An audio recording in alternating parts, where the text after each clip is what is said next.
내용을 읽어보겠습니다. 주께서 나의 등불을 켜시며 여호와 내 하나님이 내 흑암을 밝히시리이다. 내가 주를 의뢰하고 적군을 향해 달리며 내 하나님을 의지하고 담을 뛰어 넘나이다. 아멘. 제가 다시 한번 읽겠습니다. 주께서 나의 등불을 켜시며 여호와 내 하나님이 내 흑암을 밝히시리이다. 내가 주를 의뢰하고 적군을 향해 달리며 내 하나님을 의지하고 담을 뛰어넘나이다. 아멘. 8절입니다. 주께서 나의 등불을 켜시며, 이 등불은 자기의 생명을 직관적으로 나타내는 거죠. 하나님의 구원, 그가 기대하고 있었던, 가장 기대했던 것들이죠. 너무나 궁지에 몰려 있었기 때문에. 그리고 그것을 구하는 과정 가운데 하나님의 특별한 계시를 맛보게 되죠. 처음에는 자기 자신의 구원, 자기의 안전, 자기의 소망, 이걸 통해서 주님을 만나게 된다고도 볼 수 있거든요. 제가 지금 펜타코스를 맡고 있는 지금 거의 이제 마지막에 도달했다고 볼 수 있는데, 한 중간쯤 갔을 때 사람들이 포도나무교에서 기도하는 부분에 대해서 미처 이렇게 성숙하지 못한 상태에서 이렇게 받아들이다 보니까 구하는 것 자체에 대해서 이렇게 좀 어떤 위협감을 느끼는, 죄책감을 가지는. 그러니까 어떤 분들은 기도 한번 해보지도 않았는데 아예 그냥 주저앉아 있는, 이것저것 구하면 안 되나 보다, 이런. 당연히 우리의 소망, 이 영혼이 우리의 목적이 돼서는 안 되는데, 근데 하나님과의 관계가 열린 뒤에 주님의 뜻이 이렇게 보이는 거죠. 우리의 출발 때는 주님이 계신지 안 계신지, 그거부터 우리가 확인해야 되는 거죠. 저는 한나의 기도를 우리가 알고 있습니다. 그가 분이나와의 관계 안에서 대단히 고통을 당하고 있었죠. 고대 사회에서 여성이 가질 수 있는 최고의 수치가 이 세 가지 있는데, 첫 번째는 자기가 직업이 청년인 것, 두 번째는 대머리, 이 세 번째가 일반적인 여성이 겪는 가장 큰 수치였는데 아이가 없는 것이었다고 합니다. 근데 이 한나에게 이것이 찾아왔죠. 아이가 없는 것. 여성이 경험할 수 있는 가장 큰 수치, 고통. 제가 아이가 없어서 고통하는 어떤 분 이야기를 이렇게 같이 나누는 가운데, 그분이 아이가 있고, 그리고 아이가 이뻐가지고 이렇게 막 쓰다듬고 끌어안고 하는 그런 어머니들을 보면 분노가 치밀어 오르는, 자기는 그 아이가 없는데. 어떤 분은 거의 비슷한 이 경험을 하면서도 하나님이 특별한 은혜를 주셔서 그것을 극복하고, 또 다른 아이지만 이쁘게 보이고, 그리고 자녀가 없는데 자녀가 몇이냐고 이렇게 물어보는 것도 이제는 괜찮아졌다, 뭐 이런 얘기를 하시더라고요.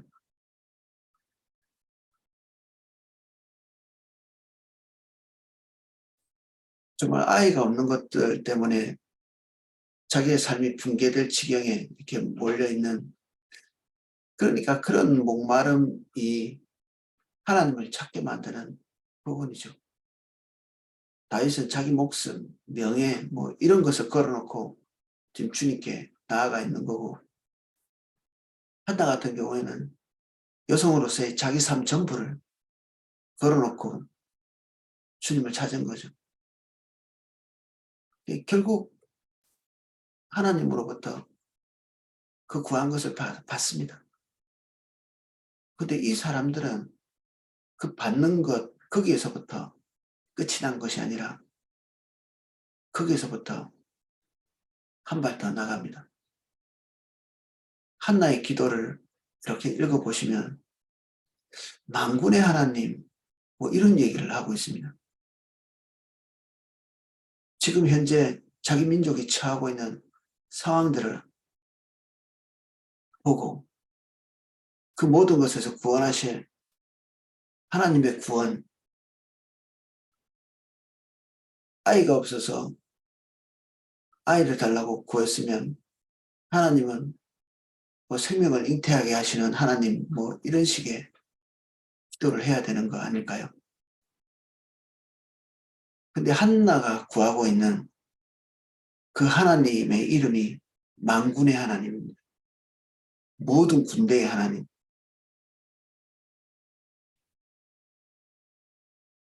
비록 자기 필요 때문에 하나님께 나아갔지만 거기서 주님을 대면하는 순간에 하나님께서 기대하시는 모든 종류의 비전들을 한눈에 보게 된 거죠. 아주 평범한 한 여성이었지만, 그리고 사실 한나의 사회적 위치가 하나님께서 썩 기뻐하는 위치라고 볼 수도 없습니다. 하나님은 한 남자, 한 여성, 이 결혼해서 부부가 되는 것을 하나님께서 설계하신 그 결혼의 구조 속에 놓고 있는데, 한나는 뭐 첩이었잖아요. 자식도 없는. 부인이 뭐 2명밖에 없었는지, 나중에 남편이 뭐 더 구했는지 모르겠지만, 한 남편, 한 아내, 이런 구조 속에 있는 여성이 아니었거든요. 병적 구조에 있는. 근데 그런 여성의 입술에서 만군의 하나님, 그리고 하나님 안에서 가지고 있는 대단히 그 한 개인에게서는 발견될 수 없는 원대한 비전, 하나님의 큰 발걸음을 자기 입술로 이렇게 어떤 서사하는 것 같은 그런 기도를 드리고 있죠. 다윗의 전쟁은 한 군인으로서 그냥 수동적인 전쟁을 하고 있는 것이 아닙니다. 사실 다윗이 치르고 있는 이 전쟁은 이스라엘 백성들이 가나안에 입성하면서 끝났어야 하는 그 시점은, 가나안 민족들은 하나님께 심판을 받은, 이미 심판이 선고된 존재들이었고, 하나님께서는 그 땅에 있는 모든 민족들을 멸한 이후에 이스라엘 백성들이 그 땅에서 하나님과의 관계를 가지고 온 열방이 주님께 돌아와서 그곳에서 예배하는 그런 땅이 되게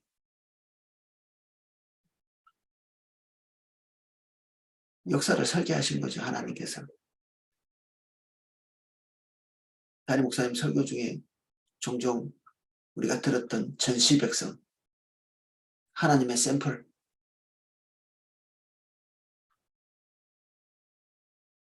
그런 삶을 요청받은 것입니다.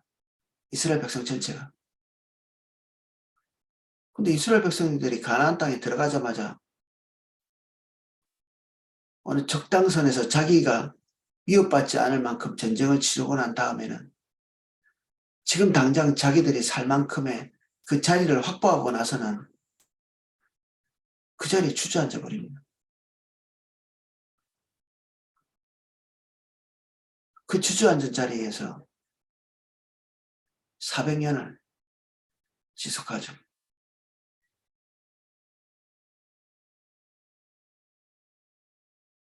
그리고 자신의 안정을 최대의 과제로 둡니다.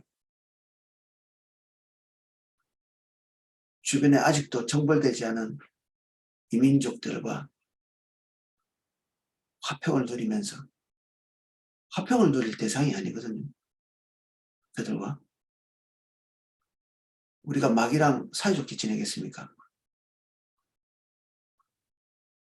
이스라엘 백성들과 가나안 땅에 있는 사람들은 사이좋게 지낼 수 있는 운명들이 아니었습니다. 진멸하고 둘 중에 하나는 그 땅에서 퇴출되는 그런 운명이었죠. 이스라엘 백성들이 기대할 수 없는 것들을 하려고 한 거죠. 하나님께서 꿈도 꾸지 않은 일을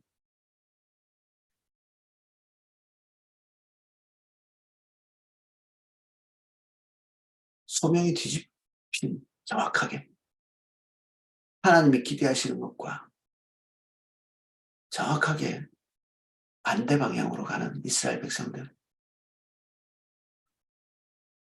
그 땅 안에서 그 민족들의 심판의 도구로 쓰임받아야 될 이스라엘 백성들이 심판당하는 자들이 되어버렸죠. 그 백성들과 동화되고 그 백성들과 결혼하고 며느리로 받아들이고 또 며느리로 자기 딸을 주는 그것이 가장 평화를 지속하는 방법이니까.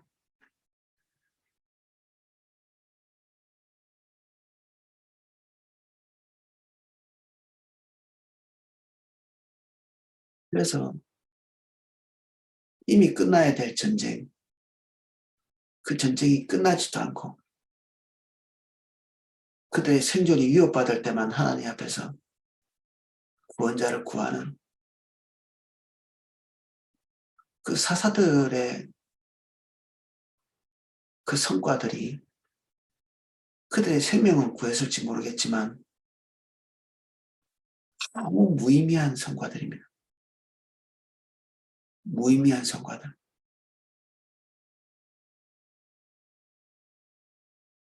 생존을 위해서 하나님께 부르짖고 생존할 만하니까 뒤로 물러나는 이게 사사기의 반복이죠. 사사기를 읽을 때 성경책을 집어던지고 싶은 그런 충동을 느낍니다. 세상에 어떻게 하나님의 백성이 이따위로 살지? 여러분들은 사사기를 읽을 때 용기가 샘솟고 그러셨나요?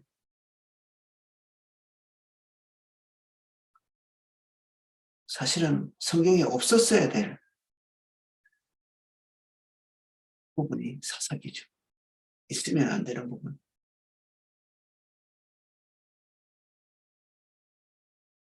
없었으면 더 좋았을.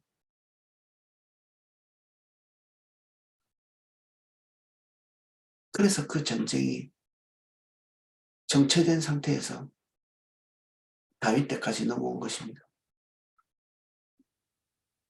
다윗이 하고 있는 전쟁은 하나님의 전쟁이었죠. 그는 왜 왕이 되어야 되느냐? 주님 열심히 섬겼더니 하나님이 왕을 만들어 주셨네. 이런 관점은 너무 부끄러운 관점입니다. 창피한 관점이죠. 그렇게 성경을 본다는 것 자체가 우리의 위치를 말해주는 것입니다. 그동안의 우리의 부끄러운 관점을 여실히 드러내는 거죠. 주님 잘 섬겼더니 총리 됐네. 우리 자식도 주님 잘 따라가서 총리 되게 해야지. 아무 의미도 없는 성경의 한 부분을 가지고 하나님이 기대하시지도 않는 방향성을 자식에게 요구하는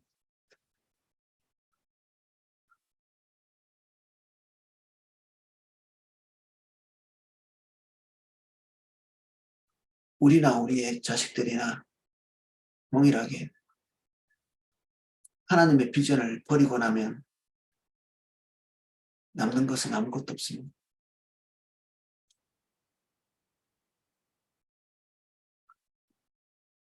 다윗은 그러한 전쟁, 처음에는 자기의 생명을 담보로 하나님께 구하고 있지만 그 다음 단계는 하나님이 어떤 분이신지를 보게 되는, 그분을 자세히 보니까 전쟁에 능하신 분이시고 전쟁의 하나님이시, 하나님이 그 시대에 하시고자 하시는 그 일과 계시된 하나님과는 밀접한 연관이 있죠. 하나님이 만군의 하나님으로 비춰졌다는 것, 하나님께서 지금 그 시대를 전쟁의 시대로 여시겠다는 거죠.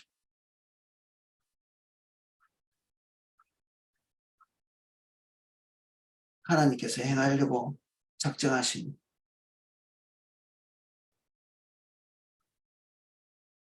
가나안 땅에 있는 이방 족속들에 대한 심판을 완성하시려고 하시는 것입니다.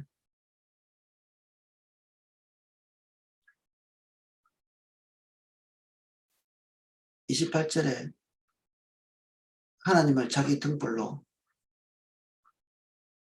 부르면서 여호와 내 하나님이 내 흑암을 밝히시리다.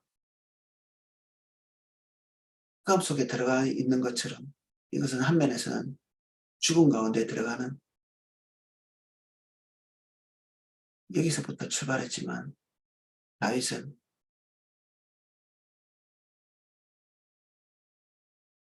자기의 간절한 염원, 그 너머에 계신 주님을 보게 됩니다.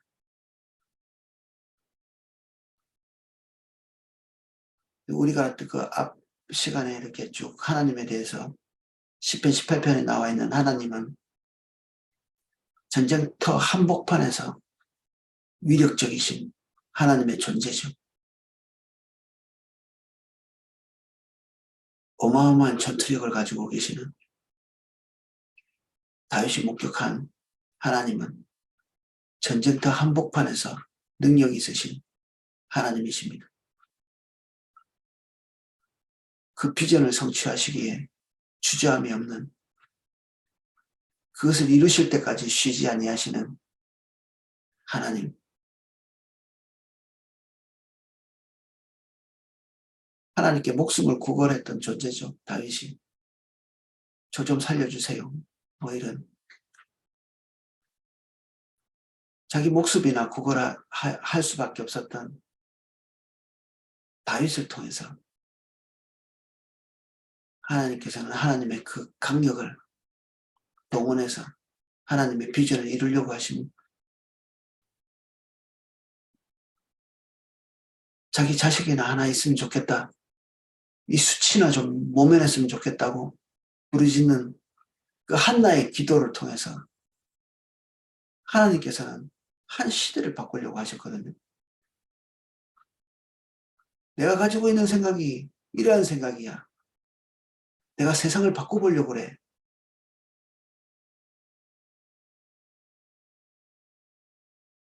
한 여인이 할 수 있는 그런 기도가 아닌, 그 시대를 꿰뚫고 통찰하고 있는 하나님의 열망, 여기까지 넘어가야 올바른 것이죠. 여기까지 넘어가도록. 우리가 가야 될 곳이 거기입니다. 이스라엘 백성처럼 간신히 생존할 수 있는 터전을 확보하고 그 자리에 눌러앉아 있는,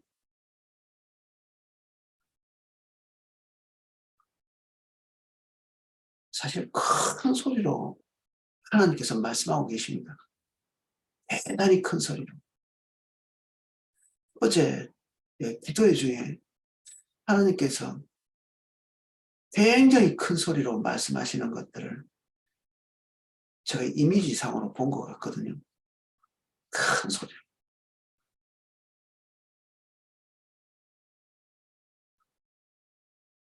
하나님의 때가 된 우리의 자리를 박차고 나가야 되는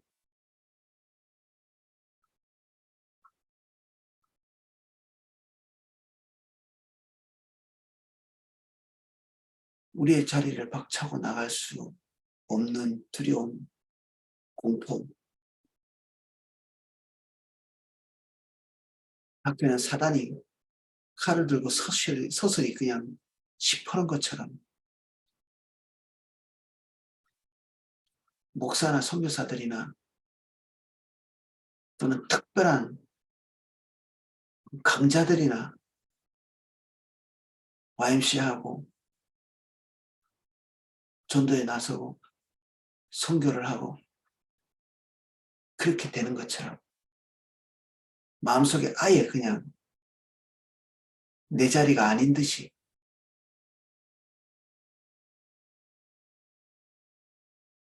그저 착한 사람으로 살려고 하는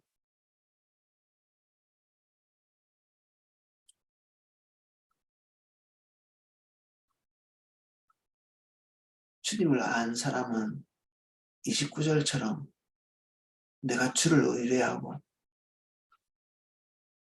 자신의 존재를 맡겨놓을 수 있는 우리가 그동안 경험한 하나님은 어떤 하나님인가요? 믿을 만한가요? 그동안 우리가 믿을 만한 하나님이었다면 거기서 주저앉아 있으면 안 됩니다. 우리의 생명과 명예와 우리의 삶을 거기에 걸어두는 거죠. 맡겨두는 것. 의뢰한다는 것은 내 것을 맡길 만큼 믿는다는 얘기거든요. 이스라엘 백성들은 하나님께 매달려서 40년 동안 생명을 유지해왔고 그분께 매달려서 간헐적 승리를 경험했고 근데 눈에 안전한 것이 보이는 순간에 그 하나님을 내팽개치고 비전을 내팽개치고 그 자리에 그냥 주저앉아 버렸죠. 삼손에 대해서 어떤 이미지를 가지고 계신가요? 좀 없을 도덕성을 가지고 있는 존재 아닐까요? 삼손은 부모의 근심거리가 되는 이방과 결혼해서는 안 되는데 이방 여자가 좋다고 결국 이방 여자 때문에 눈이 뽑히는 존재가 되었죠. 그리고 그것을 발단으로 해서 목숨을 잃게 됩니다. 근데 삼손이라는 존재가 하나님의 한 부분을 속 시원하게 만들어주는 부분이 있었습니다.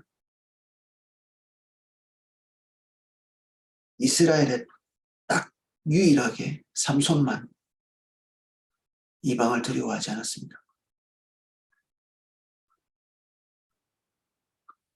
유일하게 블레셋을 두려워하지 않는 한 사람.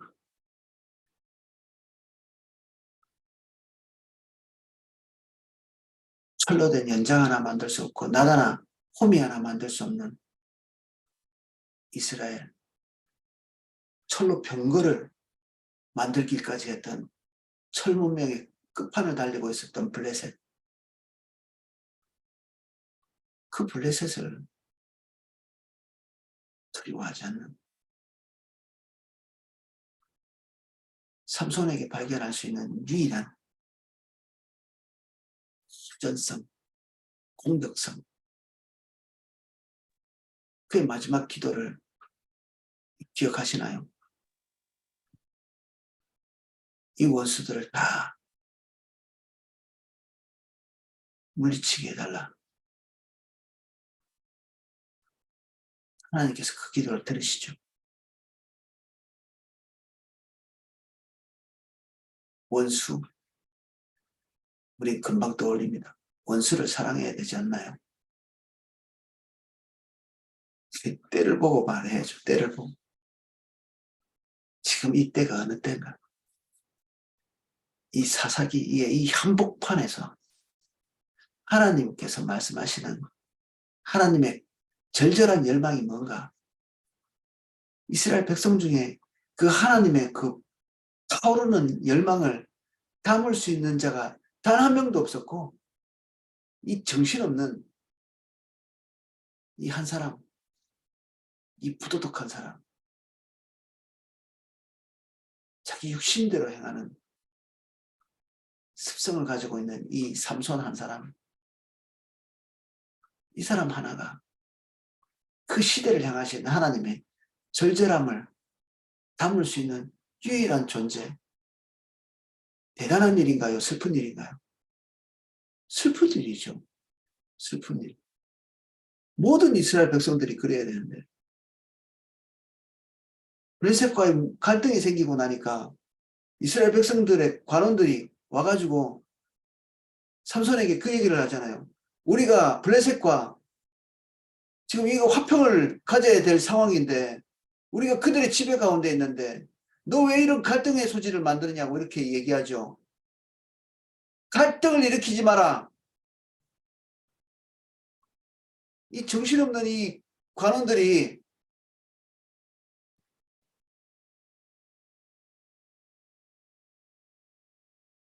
이 사사를 그냥 호박해가지고 블레셋에 넘겨버립니다. 거기서 물리치라고 넘겨준 게 아니라 거기서 죽으라고.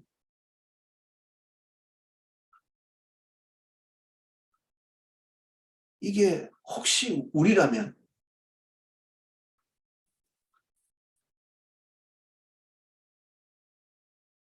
우리가 성경권 보내죠.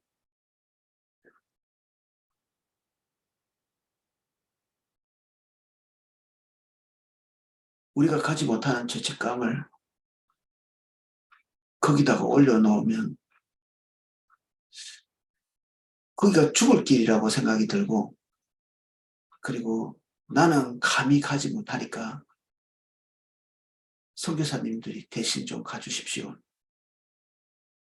그런 것이라면 우리는 대단히 오판하고 있는 것입니다. 우리의 개념 자체가 우리의 자리가 여기이기 때문에 여기 있어야 되는 거거든요. 우리의 자리가. 어떤 선교사님이 그런 얘기를 하더라고요. 하나님께서 국내로 부르시지 않았다면 다 해외 선교로 나가라고.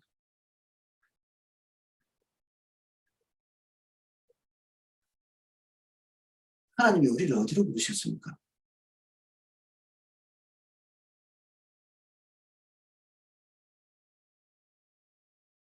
성경금 내고 11조 헌금으로 좋은 일에 많이 쓰고,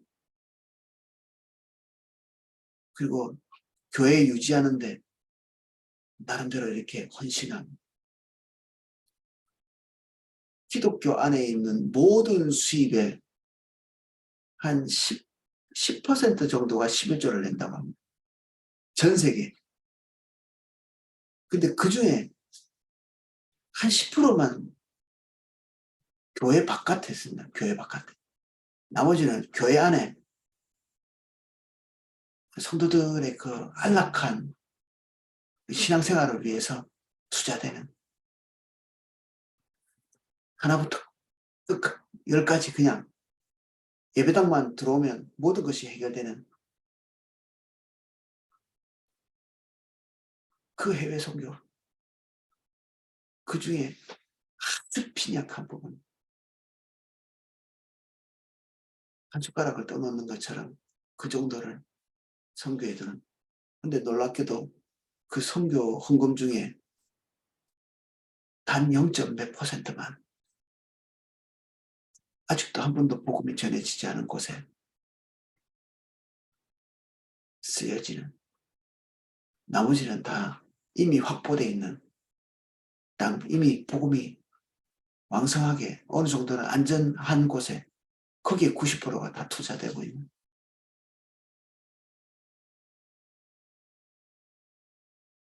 안전한 것.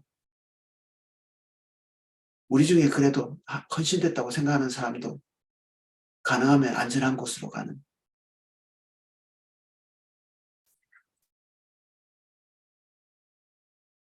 안전 욕구는 인간이 가지고 있는 가장 기본적인 욕구이기도 하죠.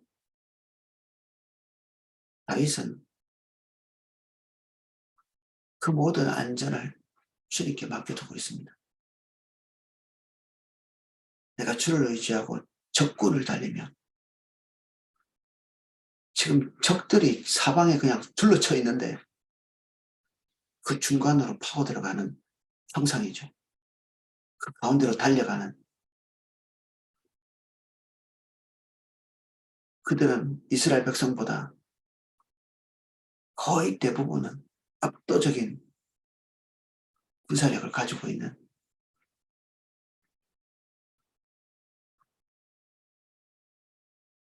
이스라엘의 사울 때 그때만 해도 철로 된 칼을 가지고 있는 사람은 사울과 요나단 뿐이었습니다. 블레셋은 모든 사람들이 다 가지고 있었죠.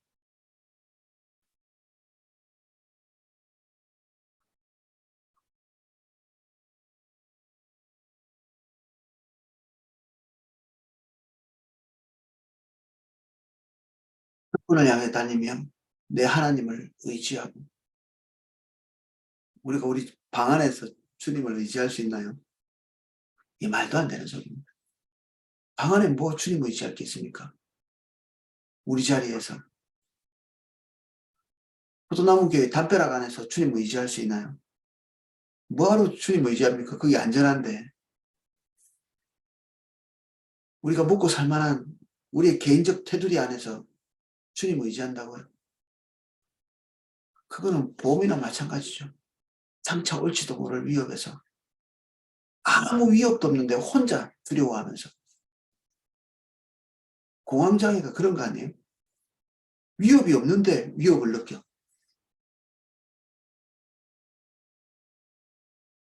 다윗은 지금 그런 얘기를 하고 있지 않고 눈에 보이는 실존적 위협이 가득 차 있는 그곳에서 안정감을 누리는 것입니다. 이미 주님이 어떤 분이신지를 봤기 때문에. 그 개인을 구원해 주시는 그 시점에 하나님을 알아버린 거죠. 우리는 지금 어느 시점에 있나요? 알고도 남을 시점이죠. 우리가 이미 하나님을 알고도 남을 시점입니다. 우리는 어린아이가 아닙니다. 저는 어린아이를 키우는 목회자가 아니고 주님 오실 때 젖먹이는 자는 화했을진저. 젖이나 먹어야 될, 나는 젖이나 먹어야 될 사람이에요. 아직도 연약해요. 도대체 언제 성숙해집니까 우리가? 언제 우리의 삶에서 나와서 하나님의 비전 붙들고 거룩한 공격성을 가지고 주님의 인도를 따라서 가겠습니까?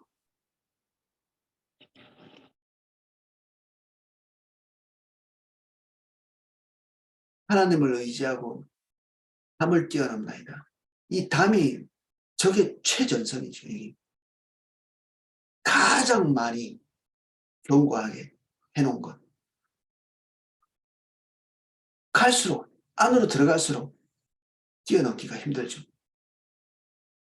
저기 있는 가장 핵심적인 곳, 그것까지 가서 하나님의 뜻을 성취하는, 주님을 정말 만났다면 그분이 어떤 분이신지를 목격하는 순간에 주저앉아 있기가 거의 불가능합니다. 예배당 안에 머물러 있기가 가능하지 않습니다. 하나님이 부르시기 전에는 안전지대를 찾아서, 그 안전지대를 찾아서 이렇게 옮겨 다니시면 안 됩니다. 제일 안전한 데가 어디지? 안전한 곳은 주님 부르신 곳이 안전합니다. 적진 한복판, 적들이 가장 기세등등한 그곳이 주님이 거기 계시기 때문에 안전지대입니다. 거기가 쭉쭉 걸리고 그냥 막 소멸이 낭자한 이 전쟁터 한복판이 그냥 안전한 지대죠. 주님이 거기 우리의 생명을 붙잡고 계시잖아요. 거기가 제일 안전지대입니다. 우리는 방 안에서 죽을 겁니다. 주님의 인도를 따라서 가지 않으면. 혐의 먹는다고 건강해지나요? 주님이 거기 없는데. 주님이 없는 곳에 있으면서 안전할 거라고 믿는다면 이스라엘 백성들의 운명을 보셔야 합니다. 그들이 추구했던 그 안전한 가나안 땅에서 그들이 가지고 있는 것을 몽땅 다 잃어버린, 거기가 가장 세상에서 위험한 자리인 것을 몰랐던 거죠. 거기가 가장 위험한 자리입니다. 가장 영광스러운 자리에다가 하나님이 갖다 놓으셨는데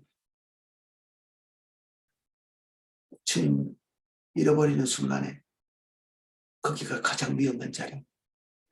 이게 가나안입니다. 모든 열방들이 자기 힘을 키울 때마다 그 땅을 짓밟고 지나가거든요. 애국은 애국대로, 바벨론은 바벨론대로 자기들의 힘이 강해질 때마다 짓밟고 지나가는 가나안 땅. 주님 계시지 않은 곳에는 안전이 없습니다. 평안도 없고 이제 됐다고 생각하는 그 시점에 하나님께서는 자기 곳간에 가득 채워놓은 곡식을 바라보면서 내 영혼아 이제 낙을 좀 누리자. 하나님께서는 그런 말씀하시죠. 그래? 내가 오늘 밤에 네 영혼을 거두마.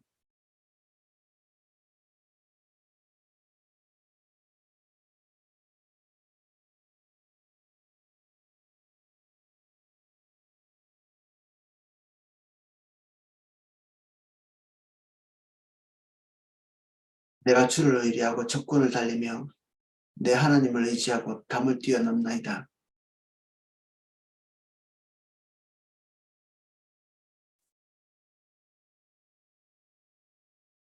이게 우리가 가야 될 대단히 정상적이고 올바른 마지막 표대입니다. 우리 안에 거룩한 공격성이 회복되지 않으면 우리가 가졌다고 생각하는 것, 그것은 다 의미가 없어집니다. 누가 구원받았다고 주저앉아 있을 수 있습니까? 그 자리가 안전지대가 아닐 텐데.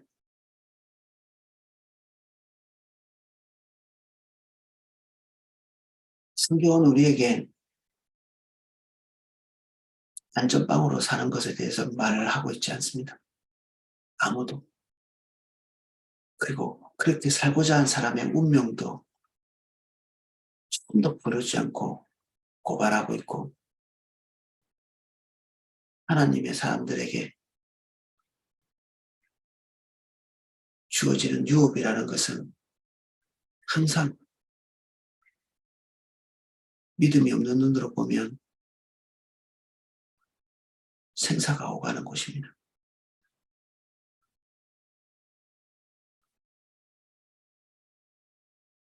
주님이 어떤 분이신지를 보는 순간에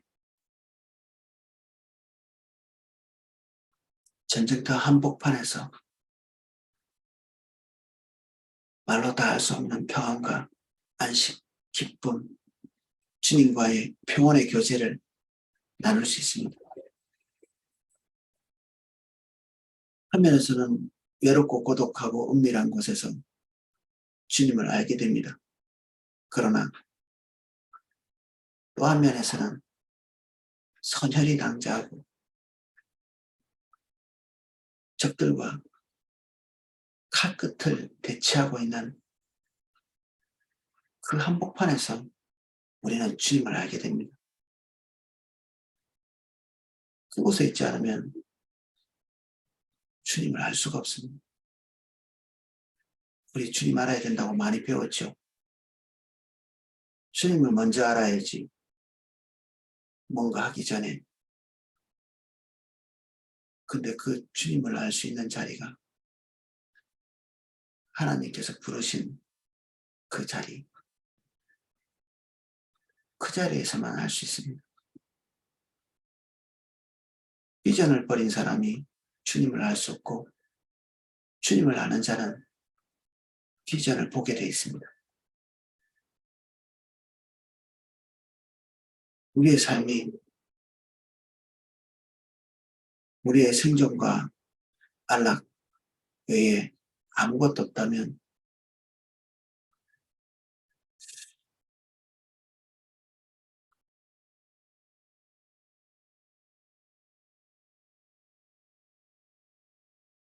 어쩌면 우리는 어제 제가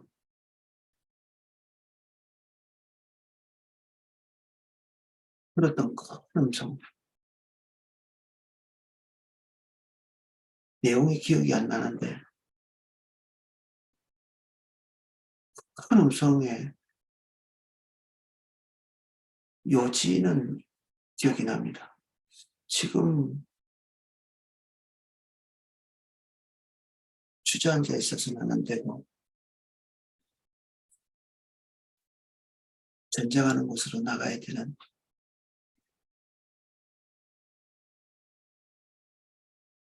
이미 나팔 소리가 울린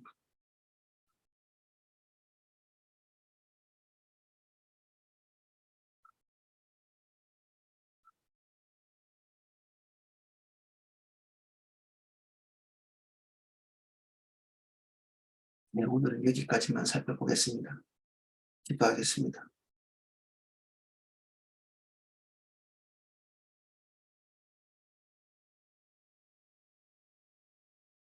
하나님의 큰 소리를 듣게 해주십시오. 영혼을 갈갈이 찢는 것 같은 하나님의 큰 소리를 듣게 해주십시오.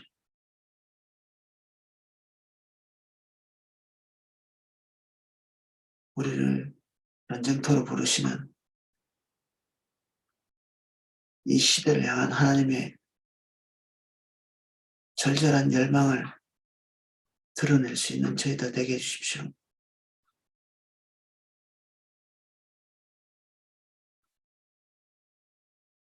안전지대를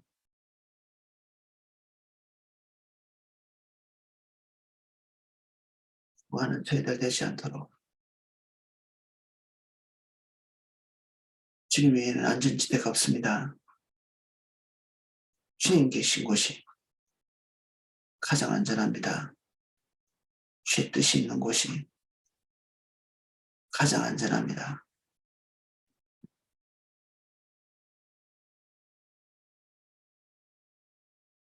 영적인 모든 게으름을 예수 그리스도의 이름으로 파합니다.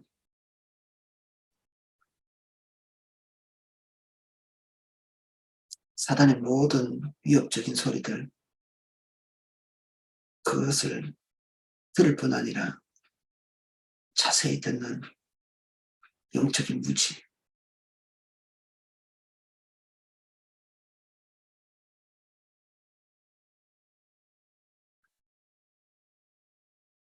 이 무섭고도 무서운 무의미의 삶을 보게 해주십시오. 우리가 지금 어디에 있는지 보게 해주세요.